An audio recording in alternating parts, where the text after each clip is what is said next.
കഴിഞ്ഞ വീഡിയോയിൽ ഞാൻ നിങ്ങളോട് വളരെ വിശദമായി തന്നെ പറഞ്ഞിരുന്നു ബിനീഷ് കൊടിയേരിയുടെ ഒരു കേസും അതുപോലെ തൈക്കണ്ടിയിൽ വീണ എന്ന് പറയുന്ന വീണ വിജയൻ്റെ കേസുമൊക്കെ ഒരുപോലെയല്ല. അത് പിണറായിയുടെ മകളുടെ കേസുമൊക്കെ ഒരുപോലെയല്ല. ഒരുപോലെ കാണാൻ രാഷ്ട്രീയ പാർട്ടികൾക്ക് കഴിയില്ല, പ്രത്യേകിച്ച് CPM-ന് കഴിയില്ല എന്നുള്ളത് കൂടി ഞാൻ കൃത്യവുമായി പറഞ്ഞിരുന്നു.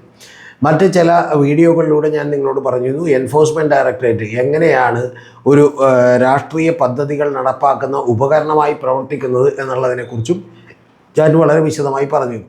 അപ്പോൾ ഈ വീഡിയോയിൽ നമ്മൾ ചർച്ച ചെയ്യാൻ പോകുന്നൊരു കാര്യം, യഥാർത്ഥത്തിൽ പിണറായി വിജയനെയോ അദ്ദേഹത്തിൻ്റെ മകളെയൊക്കെ തന്നെ അറസ്റ്റ് ചെയ്യാനോ വീണ്ടും ചോദ്യം ചെയ്യാനുമുള്ള ഒരു എൻഫോഴ്സ്മെൻറ്റ് ഡയറക്ടറേറ്റിൻ്റെ പദ്ധതികൾ പൊളിഞ്ഞത് എങ്ങനെയാണ് എന്നുള്ളതാണ് നമ്മുടെ വീഡിയോ ഇന്ന് ചർച്ച ചെയ്യാൻ പോകുന്നത്, ഡിസ്കസ് ചെയ്യാൻ പോകുന്നത്. യഥാർത്ഥത്തിൽ ഇത് തെരഞ്ഞെടുപ്പിന് മുമ്പേ തീരുമാനിച്ചു വെച്ചിരുന്ന ഒരു സംഭവമായിരുന്നു ഈ റെയ്ഡ് എന്ന് പറയുന്നത്. ആ റെയ്ഡിൽ ഇത്തരത്തിലുള്ളൊരു പുകമറ ഉണ്ടാക്കുകയും അതുവഴി CPM-നെ ഒന്നുകൂടി ദുർബലപ്പെടുത്തുകയും അവർക്ക് കിട്ടിക്കൊണ്ടിരിക്കുന്ന ഹിന്ദു സമുദായത്തിലെ വോട്ടുകളൊക്കെ തന്നെ BJP-യിലേക്ക് എത്തിക്കുവാനുമുള്ള ഒരു പരിശ്രമം ഉണ്ടായിരുന്നു എന്നുള്ളതാണ് വാസ്തവം. പക്ഷേ ഈ പരിശ്രമത്തിന് തടസ്സമായത് CMRL-ൻ്റെ ഓണറായിട്ടുള്ള ശശിധരൻ കർത്തയും മറ്റ് ചില ഉദ്യോഗസ്ഥരുമൊക്കെ തന്നെ ഹൈക്കോടതിയിലേക്ക് എത്തുകയും ആ ഹൈക്കോടതിയിൽ നിന്ന് ആ കേസിൽ പെൻഡിങ് വെക്കാൻ ആവശ്യപ്പെടുകയും ഇത്തരത്തിൽ തുടർന്നുള്ള റെയ്ഡോ അന്വേഷണങ്ങളോ ഒന്നും നടത്തരുത് എന്ന് ഉത്തരവിട്ടുകൊണ്ടും ഈ പറഞ്ഞ പോലെ ഹൈക്കോടതി ഒരു താൽക്കാലിക ഉത്തരവൊക്കെ തന്നെ പുറപ്പെടുവിച്ചിരുന്നു. അപ്പോൾ അതിൻ്റെ അടിസ്ഥാനത്തിൽ ഇവർക്ക് നടപടികളുമായിട്ടൊന്നും മുന്നോട്ട് പോകാൻ കഴിഞ്ഞിരുന്നില്ല എന്നുള്ളതൊരു വാസ്തവമാണ്. പക്ഷേ കഴിഞ്ഞ ദിവസം, അതായത് കൃത്യമായി പറഞ്ഞിട്ടുണ്ടെങ്കിൽ 26-ാം തീയതി കോടതിയിൽ നിന്നൊരു ഉത്തരവ് വന്നു. അത് ECIR ഒന്നും ഇട്ടിട്ടില്ലെങ്കിലും, അതായത് അവരുടെ FIR ആണ്, ആ FIR ഒന്നും ഇട്ടിട്ടില്ലെങ്കിലും അന്വേഷണം തുടരാമെന്നും ഇത് ചില കാര്യങ്ങളിൽ കഴമ്പുണ്ടെന്നും അതുകൊണ്ട് അന്വേഷണം തുടരാം എന്നുമാണ് കോടതി വിധിച്ചിട്ടുള്ളത്. എന്ന് പറഞ്ഞാൽ ഏതെങ്കിലും ഫൈൻഡിങ്സ് നടത്തി കണ്ടെത്തിയത് കൊണ്ടല്ല, പക്ഷേ പറയുന്ന കാര്യം അന്വേഷിക്കപ്പെട്ടേ പറ്റൂ എന്ന് കോടതിക്ക് ബോധ്യപ്പെട്ടതുകൊണ്ടാണ്. അപ്പോൾ അതിൻ്റെ ഒരു 39 പേജുള്ള ഓർഡർ എൻ്റെ കയ്യിൽ ഇരിക്കുന്നുണ്ട്. ഞാനിപ്പോൾ അതിൻ്റെ വിശദാംശങ്ങളൊന്നും നിങ്ങളോട് പറയുന്നില്ല, അത് വളരെ വലിയ തോതിൽ നീണ്ടുപോകും എന്നുള്ളത് കൊണ്ടും അത് കുറച്ച് ഡ്രൈ ആയിട്ടുള്ള ഒരു ഏരിയ ആണ് എന്നുള്ളത് കൊണ്ടും ഞാനിപ്പോൾ അത് വായിക്കുന്നില്ല. പക്ഷേ പ്രധാനപ്പെട്ടൊരു കാര്യം, ഇതുകൊണ്ട് തന്നെ പിണറായി വിജയനെ ഭാവിയിൽ എപ്പോഴെങ്കിലും അറസ്റ്റ് ചെയ്യാനോ അല്ലെങ്കിൽ ഏറ്റവും കുറഞ്ഞ പക്ഷം മകളെയൊക്കെ തന്നെ 11-ാം പ്രതിയായിട്ടുള്ള അദ്ദേഹത്തെ അറസ്റ്റ് ചെയ്യാനോ അല്ലെങ്കിൽ അറസ്റ്റ് ചെയ്തുകൊണ്ട് ചോദ്യം ചെയ്യലിലേക്ക് പോകാനോ ഒക്കെ പോലുമുള്ള ചില പരിശ്രമങ്ങൾ ഇവരുടെ ഭാഗത്ത് നിന്നുണ്ടായിരുന്നു. പക്ഷേ പ്രധാനപ്പെട്ട ഒരു വിഷയം സംഭവിച്ചത് ബിനീഷ് കൊടിയേരിയുടെ ഒക്കെ കാര്യത്തിൽ സംഭവിച്ചതുപോലെ പാർട്ടിയിൽ നിന്നോ അല്ലെങ്കിൽ പൊതുജനങ്ങളുടെ ഭാഗത്തു നിന്നോ ഒന്നും വലിയ എതിർപ്പുണ്ടാവില്ല എന്നുള്ളതാണ് ഇവർ വിചാരിച്ചിരുന്നത്. പക്ഷേ അതുകൊണ്ട് തന്നെ റെയ്ഡ്, ഈ കോടതിയുടെ ഉത്തരവ് വന്ന് തലേദിവസം വൈകുന്നേരമാണ് ഉത്തരവ് വരുന്നതെങ്കിൽ ഒരു 12 മണിക്കൂർ തികയുന്നതിന് മുമ്പ് തന്നെ വെളുപ്പിന് 6 മണിക്ക് നിങ്ങൾ അറിയേണ്ടത് റെയ്ഡ് തുടങ്ങിയിരുന്നു എന്നുള്ളതാണ്. ആ തുടങ്ങിയപ്പോൾ തന്നെ ഇവർ വലിയ സന്നാഹമൊന്നും ഒരുക്കിയിരുന്നില്ല. കാരണം 4-5 ഉദ്യോഗസ്ഥരാണ് ഈ റെയ്ഡ് ചെയ്യാനുള്ള എല്ലാ സ്ഥലങ്ങളിലും എത്തിയിരുന്നത്. അതിന് പ്രധാനപ്പെട്ട കാരണം വലിയ രേഖകളൊന്നും ഇനി കിട്ടാനില്ല. 2021 മുതൽ തുടങ്ങുന്ന അന്വേഷണമാണ്. ഇത് പണം വാങ്ങിച്ചു എന്നുള്ളത് വീണ വിജയൻ പറഞ്ഞിട്ടുള്ളതാണ്, പണം കൊടുത്തു എന്നുള്ളത് CMR-ലും പറഞ്ഞിട്ടുള്ളതാണ്. അത് ഞങ്ങൾ ഒരു IT സർവീസസ് കൊടുത്തുകൊണ്ടാണെന്നാണ് പറഞ്ഞേക്കുന്നത്. അപ്പോൾ ഇതിൽ ഇനി പുതിയ രേഖകളൊന്നും പിടിച്ചെടുക്കാനില്ല എന്നുള്ളതൊരു വാസ്തവമായിട്ടുള്ളൊരു കാര്യമാണ്. അപ്പോൾ അതുകൊണ്ട് തന്നെ രേഖകളൊന്നും കിട്ടാനില്ല, കൂടുതൽ ഉദ്യോഗസ്ഥരൊന്നും വേണ്ട. പക്ഷേ ഒന്ന് വിറപ്പിക്കുകയും ചോദ്യം ചെയ്യുകയും ചെയ്യാം, പറ്റുമെങ്കിൽ ഒന്ന് അറസ്റ്റും കൂടി ചെയ്തേക്കാം, അത് ഉന്നതരുടെ ഭാഗത്തു നിന്നുള്ള നിർദ്ദേശങ്ങൾ ഏറ്റെടുത്തുകൊണ്ട് എന്ന് വിചാരിച്ചുകൊണ്ടാണ് എൻഫോഴ്സ്മെൻറ്റ് ഡയറക്ടറേറ്റ് ഈ പണിക്കിറങ്ങിയത്. അങ്ങനെ അറസ്റ്റ് ചെയ്യപ്പെട്ടാലുള്ള ഏറ്റവും പ്രധാനപ്പെട്ട കാര്യമെന്ന് പറയുന്നത് PMLA ആക്ട് പ്രകാരമാണ്. അത് prohibition of money laundering act പ്രകാരമാകുമ്പോൾ അത് സ്വാഭാവികമായിട്ട് ജാമ്യം കിട്ടാൻ വലിയ ബുദ്ധിമുട്ടാണ് എന്നുള്ളത് എല്ലാവർക്കും തന്നെ അറിയാവുന്നൊരു കാര്യമാണ്. അപ്പോൾ അതുകൊണ്ട് തന്നെ അത് യഥാർത്ഥത്തിൽ ഭരണഘടനയോ മനുഷ്യാവകാശങ്ങളോ ഒന്നും എല്ലാം തന്നെ മാറ്റപ്പെടുന്നൊരു നിയമം കൂടിയാണ്. അപ്പോൾ അതുകൊണ്ട് തന്നെ ആ മണി ലോണ്ടറിങ്ങിൻ്റെ പേരിൽ അകത്ത് പോയിട്ടുണ്ടെങ്കിൽ പിന്നെ കുറേ നാൾ അകത്ത് കിടക്കേണ്ടി വരും എന്നുള്ളത് യാഥാർത്ഥ്യമായിട്ടുള്ളൊരു കാര്യമാണ്. അപ്പോൾ അങ്ങനെയൊക്കെ ഉള്ളത് കൊണ്ട് തന്നെ ഇവർ അത്തരത്തിലുള്ള ഒരു ഒരുക്കങ്ങൾ കൂടി നടത്തിയിരുന്നു. പക്ഷേ ഇതെല്ലാം തന്നെ തകർന്നു പോയത് ഏറ്റവും ആദ്യമേ തന്നെ ഇവരുടെയൊക്കെ തന്നെ പ്രോ സംഘപരിവാർ മാധ്യമങ്ങളൊക്കെ തന്നെ, പ്രത്യേകിച്ചും നമ്മുടെ ഏഷ്യാനെറ്റും അതുപോലെ തന്നെ ജമാഅത്തെ മീഡിയ വണ്ണും അതുപോലെയുള്ള എല്ലാ ചാനലുകളും ഒക്കെ തന്നെ ഇതിലൊന്നും വലിയ പ്രതിഷേധമുണ്ടാവില്ല. പിണറായി വിജയൻ ഒറ്റപ്പെട്ടിരിക്കുന്നു, ദുർബലനായിട്ടിരിക്കുന്നു എന്നുള്ളതൊക്കെ തന്നെയാണ് കഴിഞ്ഞ ഏതാനും ദിവസങ്ങളായി ഇവർ വാർത്ത കൊടുത്തുകൊണ്ടിരുന്നത്. ഈ വാർത്തകളുടെ ഒരു പാറ്റേൺ കൂടി നിങ്ങൾ ശ്രദ്ധിച്ചു നോക്കിയാൽ മനസ്സിലാവും. എല്ലാ ഏരിയ കമ്മിറ്റികളിൽ നിന്നും ജില്ലാ കമ്മിറ്റികളിൽ നിന്നും എല്ലാം മറ്റേ ലോക്കൽ കമ്മിറ്റികളിൽ നിന്ന് പോലും പിണറായി വിജയൻ പ്രതിപക്ഷ നേതൃസ്ഥാനത്ത് ഇരിക്കരുത്, അദ്ദേഹം ഒറ്റപ്പെട്ടിരിക്കുന്നു എന്ന് പറയുന്ന ഒരു വലിയ ചിത്രമാണ് ഇവർ വരച്ചു കാട്ടിയത്. അതിൻ്റെയൊക്കെ പിന്നിലുള്ള കാര്യം എന്ന് പറഞ്ഞാൽ ഏതെങ്കിലും ഒരു ഏരിയ കമ്മിറ്റിയിൽ ഒരംഗം വിമർശിക്കുന്നതിനെയാണ് ഏരിയ കമ്മിറ്റി മൊത്തം വിമർശിച്ചു എന്ന് പറഞ്ഞുകൊണ്ട് ഇവർ പുറത്തേക്ക് വിടുന്നത്. കൂടാതെ CPI പോലെയുള്ള പല ഘടകകക്ഷികളുടെ നേതൃത്വങ്ങളിൽ നിന്നും ഇത്തരത്തിലുള്ള വിമർശനങ്ങളുണ്ടായി. തോൽവിയുടെ കാരണം പിണറായി വിജയനാണ് എന്നൊക്കെ പറയുന്ന വലിയ പ്രചരണമുണ്ടായി. ഈ പ്രചരണങ്ങളുടെയൊക്കെ ഒരു ഭാഗമായിട്ട് പിണറായി വിജയനെയോ അദ്ദേഹത്തിൻ്റെ മകളെയൊക്കെ തന്നെ അറസ്റ്റ് ചെയ്യാനുള്ളൊരു നീക്കമുണ്ടായാൽ പോലും ആരും അനങ്ങില്ല എന്നാണ് വിചാരിച്ചിരുന്നതെങ്കിൽ ഏതാണ്ട് ഒരു 9:30-10 മണി ഈ റെയ്ഡിൻ്റെ വിവരങ്ങൾ മാധ്യമങ്ങളിലൂടെയൊക്കെ അറിയാൻ തുടങ്ങിയിട്ടുള്ള CPM-ൻ്റെ അണികളും സഖാക്കളും അനുഭാവികളുമായിട്ടുള്ള ആളുകളൊക്കെ തന്നെ എല്ലാ സ്ഥലത്തും തന്നെ തടിച്ചു കൊടുക്കുകയും അഭൂതപൂർവമായിട്ടുള്ള ഒരു പിന്തുണ പിണറായി വിജയന് കിട്ടുന്നതായി ബോധ്യപ്പെടുകയും ഒക്കെ ചെയ്തു.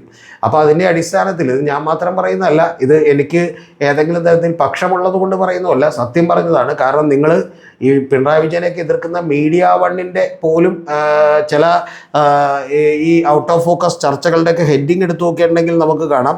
അതിൽ പറഞ്ഞിട്ടുള്ള ഒരു കാര്യമെന്ന് പറയുന്നത് വീണയുടെ നേതൃത്വത്തിൽ ഈ പറയുന്ന പോലെ വലിയ എനർജി, വീണ പാർട്ടിക്ക് ഉയർപ്പ് എന്ന് പറഞ്ഞാണ് അവർ കൊടുത്തേക്കുന്നത്. വീണ പാർട്ടിക്ക് ഉയർപ്പ് എന്ന് പറഞ്ഞാണ് കൊടുത്തേക്കുന്നത്, കാണാൻ പറ്റുമെങ്കിൽ.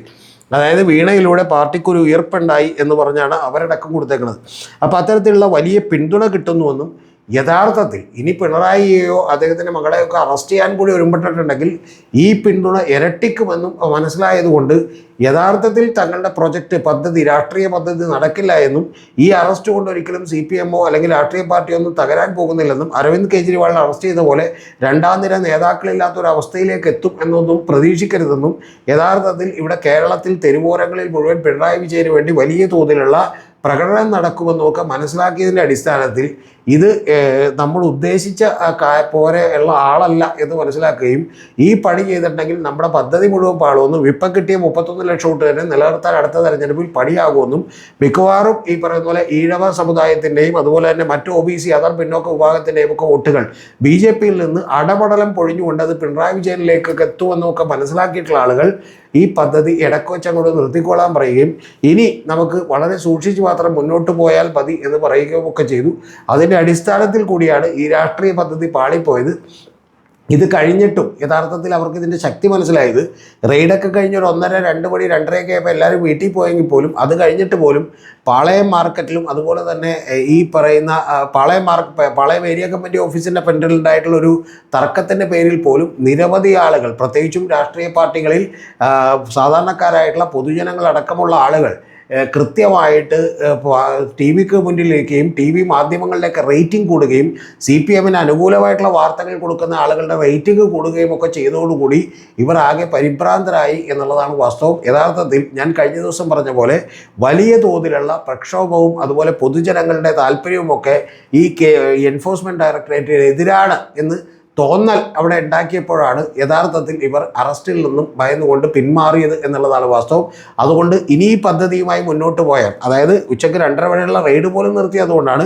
കാരണം അല്ലാതെ റെയ്ഡുമായി ഇനി വീണ്ടും മുന്നോട്ട് പോയി വൈകുന്നേരം 5:30, 6 മണി 7 മണി വരെയൊക്കെ ആക്കിയിട്ടുണ്ടെങ്കിൽ ഈ പിന്തുണകൾ വീണ്ടും വർദ്ധിച്ചുകൊണ്ടിരിക്കുമെന്നും ജോലിക്ക് പോയിട്ടുള്ള ആളുകളടക്കം തിരികെ വന്നതിന് ശേഷം ഇത്തരത്തിലുള്ള പ്രതിഷേധ പ്രചരണങ്ങളിൽ പങ്കുചേരുമെന്നും മനസ്സിലാക്കിയപ്പോൾ ഇതൊരു വലിയ തരംഗമായി മാറുന്നു എന്ന് പറയുന്ന ഭയത്തിൻ്റെ അടിസ്ഥാനത്തിൽ കൂടിയാണ് ഈ പണി നമുക്ക് ഇവിടെ വെച്ച് അവസാനിപ്പിക്കാം എന്നുള്ളത് മനസ്സിലായത്. അതുകൊണ്ട് കൂടിയാണ് യഥാർത്ഥത്തിൽ ഈ പിണറായിക്കെതിരെയുള്ള അല്ലെങ്കിൽ അദ്ദേഹത്തിൻ്റെ മകൾക്കെതിരെയുള്ള പോലും അറസ്റ്റുകളും ചോദ്യം ചെയ്യലുമൊക്കെ തൽക്കാലത്തേക്കെങ്കിലും ഒഴിവായത് എന്നുള്ളതാണ് വാസ്തവം. ടോപ്പിക്ക് കഴിഞ്ഞു. ഇത് നമ്മുടെ പുതിയ ചാനലിനെ കുറിച്ചാണ്. കേട്ടവർ കേൾക്കേണ്ടതില്ല, കേൾക്കാത്തവർ മാത്രം കേട്ടാൽ മതി, താല്പര്യമുള്ളവരും കേട്ടാൽ മതി. നമ്മുടെ ഒരു പുതിയ ചാനൽ നമ്മൾ തുടങ്ങിയിട്ടുണ്ട്. അതിൻ്റെ പേരെന്ന് പറയുന്നത് പൊതുബോധത്തിനുമപ്പുറം രതീഷ് ചക്രപാണിയോടൊപ്പം എന്നാണ്. അതാണ് മലയാളത്തിലുള്ളത്. പക്ഷേ അതിൻ്റെ ഫുൾ നെയിം എന്ന് പറയുന്നത് ബിയോണ്ട് കോമൺ കോൺഷ്യസ്നസ് വിത്ത് രതീഷ് ചക്രപാണി എന്നാണ്. യൂട്യൂബിലൊക്കെ നിങ്ങൾ അടിച്ചു കൊടുത്താൽ കിട്ടണമെങ്കിൽ BCC വിത്ത് രതീഷ് ചക്രപാണി എന്ന് അടിച്ചു കൊടുത്തിട്ടുണ്ടെങ്കിൽ അത് കിട്ടും. അതിൽ നമ്മുടെ ഏറ്റവും പുതിയൊരു പോഡ്കാസ്റ്റ് വന്നിട്ടുണ്ട്. ആ പോഡ്കാസ്റ്റ് ഇപ്പോൾ ഏതാണ്ട് 10,000 പേർ അടുത്ത് കണ്ടിട്ടുണ്ട്. വലിയ സന്തോഷം നിങ്ങളത് സ്വീകരിച്ചതിൽ. നമ്മൾ ഒരു തരത്തിലുള്ള പ്രൊമോഷനോ ഒരു തരത്തിലുള്ള ഈവൻ അതിൻ്റെ റീലുകളോ ഷോർട്സുകളോ പോലും കട്ട് ചെയ്തിടാതെ പോലും അത്രയും പേർ കണ്ടതിൽ വലിയ സന്തോഷം. അത് ആ കണ്ടൻറ്റിൻ്റെ ഒരു ബലത്തെയാണ് സൂചിപ്പിക്കുന്നത് എന്നുള്ളത് ഞാൻ വിചാരിക്കുന്നു. കാരണം അതിൽ ഒരു സബ്സ്ക്രിപ്ഷൻ പോലും ഇല്ലാത്തൊരു ചാനലാണ്, 10-40ഓളം സബ്സ്ക്രിപ്ഷൻ മാത്രമുള്ള ചാനലിലേക്കാണ് നമ്മൾ ഇതിടാനുള്ള ധൈര്യം കാണിച്ചത്. ഇപ്പോൾ അതിൻ്റെ സബ്സ്ക്രിപ്ഷൻ തന്നെ ഏതാണ്ട് 400 കഴിഞ്ഞിട്ടുണ്ട് എന്നുള്ളതാണ് വാസ്തവം.